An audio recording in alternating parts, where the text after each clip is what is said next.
I'm Mira Nakashima, daughter of George Nakashima, and we are at the Nakashima Studios. We're going to take you on a trip around the property in New Hope, Pennsylvania. My father, George, was the first of 4 children. He was born in 1905 in Spokane, Washington. He loved Boy Scouts and developed a very strong love of trees at that point. So he decided to major in forestry at University of Washington and then realized that his employment opportunities were somewhat limited in that profession and switched to architecture. And then he got a scholarship to MIT and graduated in 1930 at the height of the Depression. So he had trouble getting a job, and at one point he decided the best thing to do would be to sell his car and buy a steamship ticket around the world with that money. And bummed around Paris for a while. There were 2 buildings which really fascinated him. One was the Chartres Cathedral. Every inch of that cathedral, it was built by people of all different walks of life who just worked together to build this cathedral. Another building was a Corbusier building. The Pavillon Suisse was under construction when he was in Paris, and he was fascinated with reinforced concrete architecture.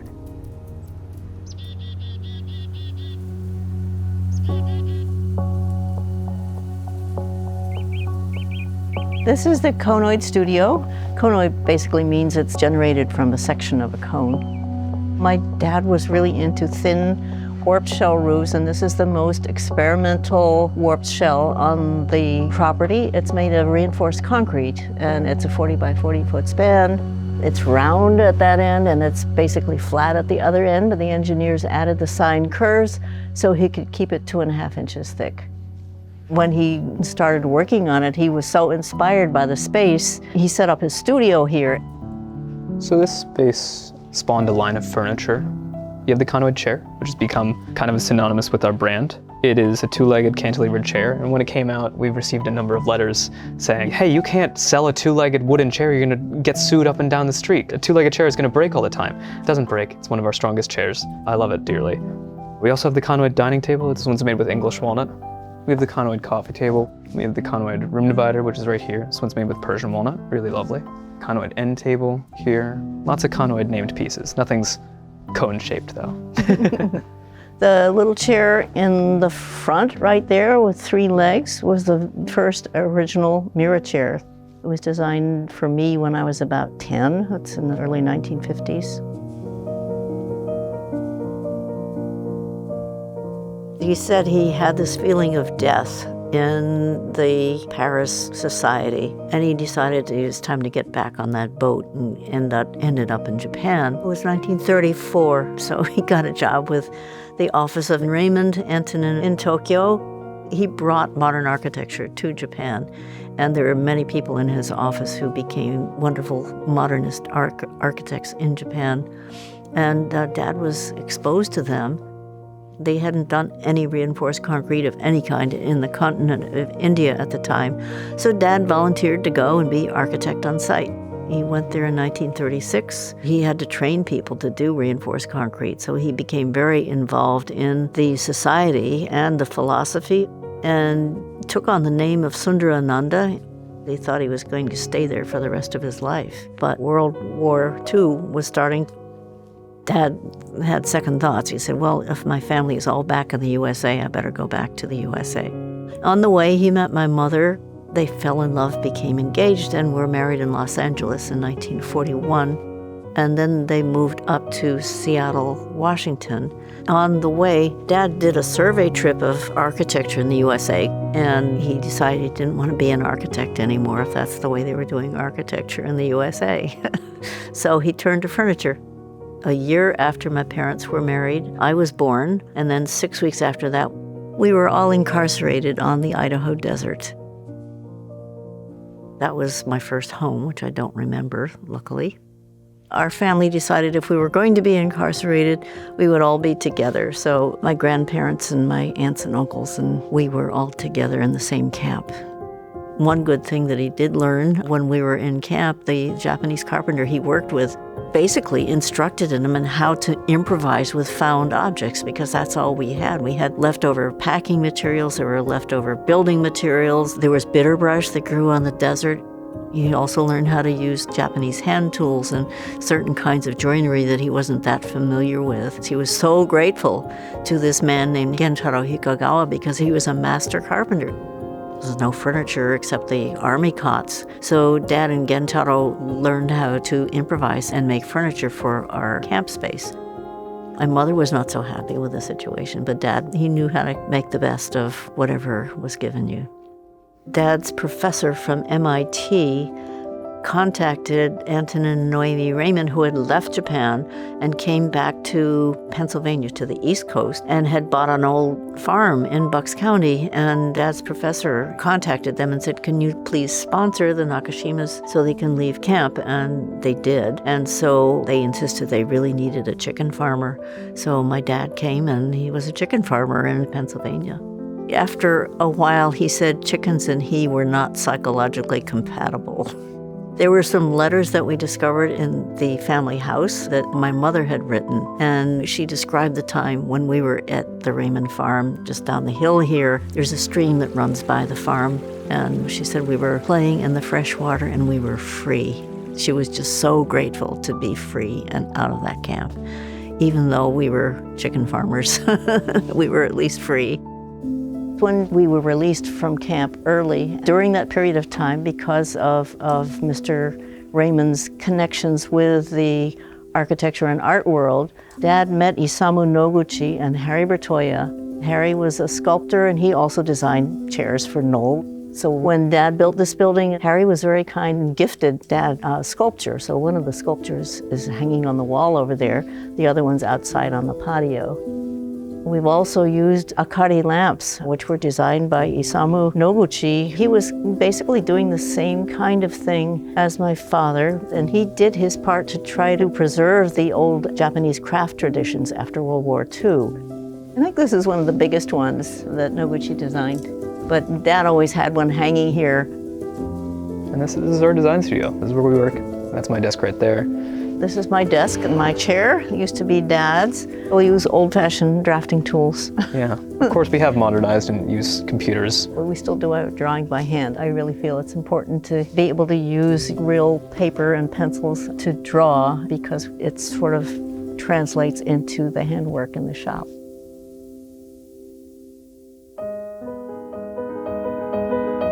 When Dad started out, I think everybody was geared towards mass production. But he was of the mind where he thought we should preserve handwork and making things by hand and just the whole experience of people's hands on natural materials and using not just machines, which we use partly, but hand tools as well. He insisted that that was an important part of design.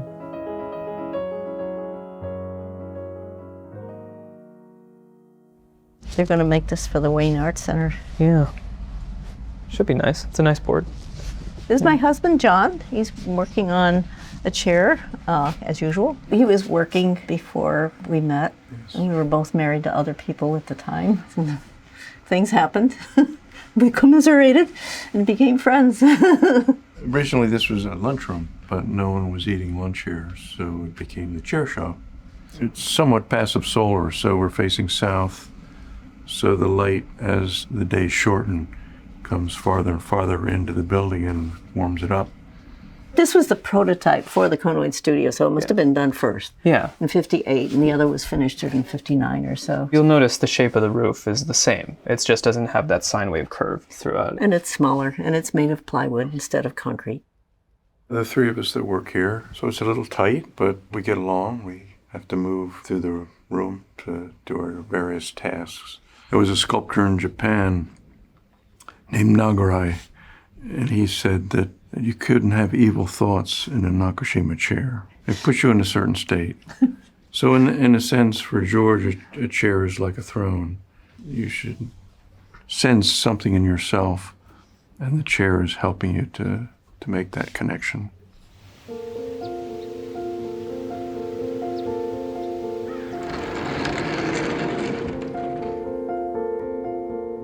This building was the only non-George building on the property. It was built in 1990 after my father passed away because he had this huge pile of lumber stored down in Philadelphia.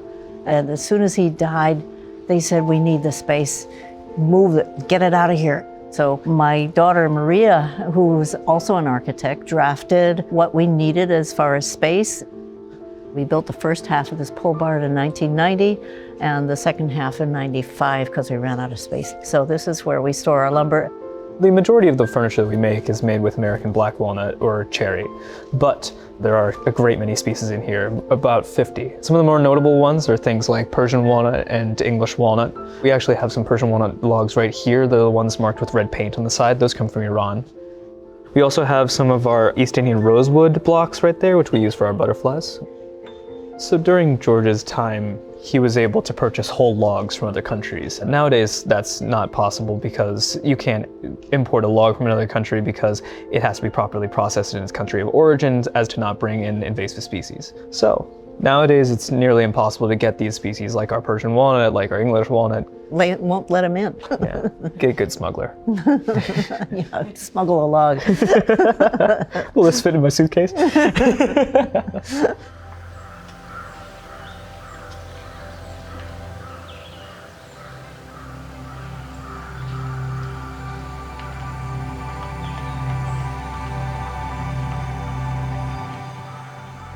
When we moved to this property, Dad didn't have enough money in the bank to buy the property itself, but he fell in love with the south-facing slope. And he found out the man who owned it was a fellow MIT graduate, and he said, could I please have 3 acres of land to build on in exchange for labor on your farm? He said, okay, back in the 1940s, you could do things like that. He let my father build the workshop first, and he literally built it with his own 2 hands. And then he started building our house, which he also built with his own 2 hands.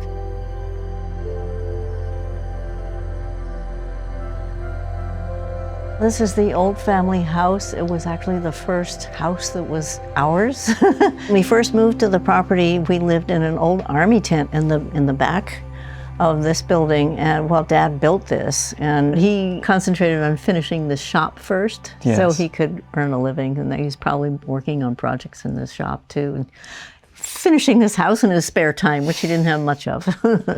This is where I grew up, where I used to roller skate in here. This used to be my room here, and I was allowed to paint murals on the walls here. They're like fusuma doors in Japan. It covers the closet. This was the early one with skunks and animals, and this is the later one with the Thunderbird there on the right-hand side. When was the first Thunderbird made? I have no idea. I know nothing about cars. This is the room that Dad built for me when my brother was born in 1954. And I moved in and lived here until I left for college in 1963. And it's nice remembering when I was here. This is my parents' bedroom, and my parents always lived here. And pictures on the wall are pretty much the way they were when my parents lived here. These are both Ben Shawn peace doves. The tea cart there was designed by my father for my mother because she had trouble walking. It's on casters, so she could carry stuff around.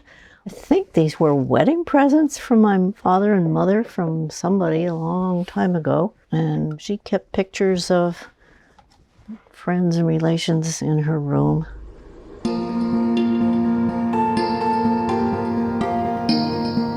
I remember the trees were much smaller, and Dad used to call it Miraland when I was little. It was magical. Dad did not teach me anything directly, and I learned what I learned from the workmen directly. When I came in 1970, Dad was giving them these little half-page sketches of freehand drawings and a few rough dimensions, and that was their plan for making their furniture.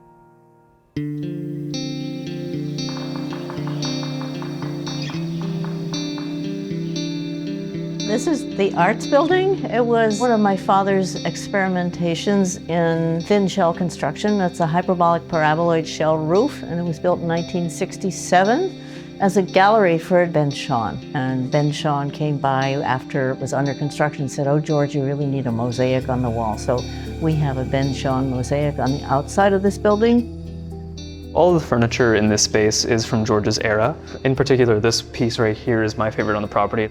This is one of our Arlen tables. This one's made with redwood, which comes from California. All of the redwood we have came from forest fires. So you can see this one has really lovely charring on the outside and has taken this really interesting shape because it's a root burl, so it comes from underneath the earth.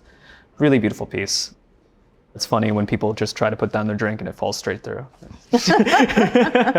Everybody who comes here and tries to walk up those stairs is a little bit afraid of walking on them because it doesn't look like it should stand. They're all cantilevered into the wall. And there's no railing. This building was built before building code came to Bucks County, so we got away with it. My parents used to have cocktail parties here, and it was kind of amusing to watch people walk up and down the stairs with a drink in hand. It was a little risky, but nobody's fallen off yet. Yeah, Not even we've you. been good. I wasn't that clumsy. Give me some credit.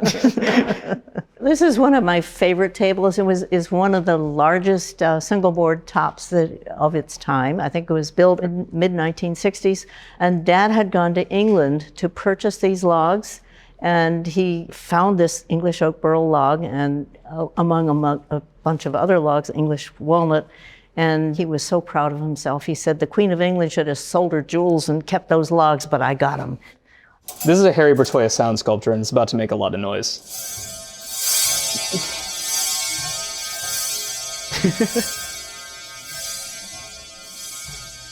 I love that thing.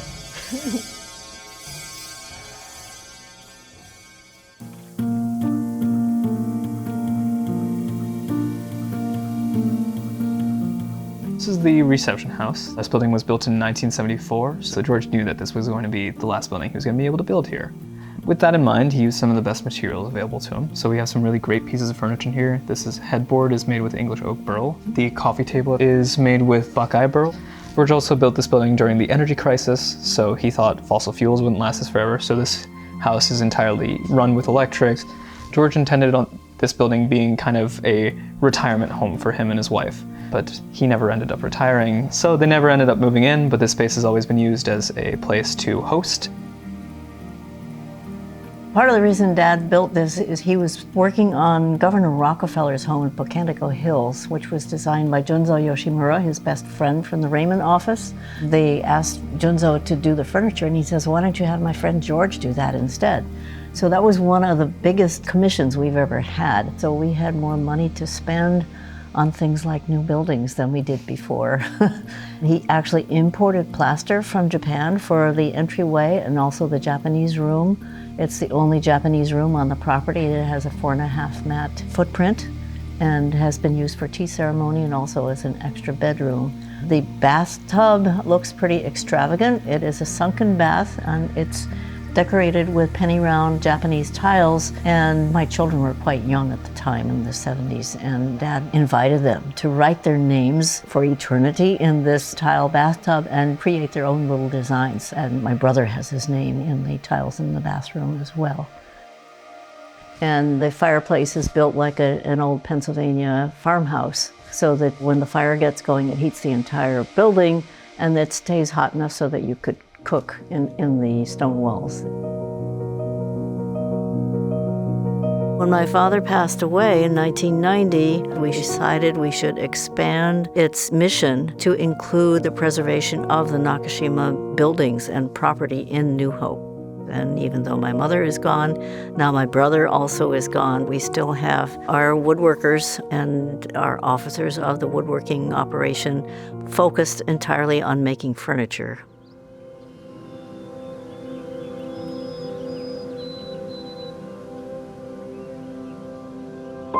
In Western education, you're taught to develop your ego and do your own thing and design something different than anybody else ever did. And Dad was not that way. He was very rooted in tradition. And I think understanding the traditions of the past and the traditions of woodworking from the past are really important not to lose. And it's also respecting the material. People nowadays cut down thousands of acres of trees, and there's so much material that's wasted. And Dad did not want to waste material. I think that's a really good lesson for today's society, not to waste what nature has given us and to make the best use of it.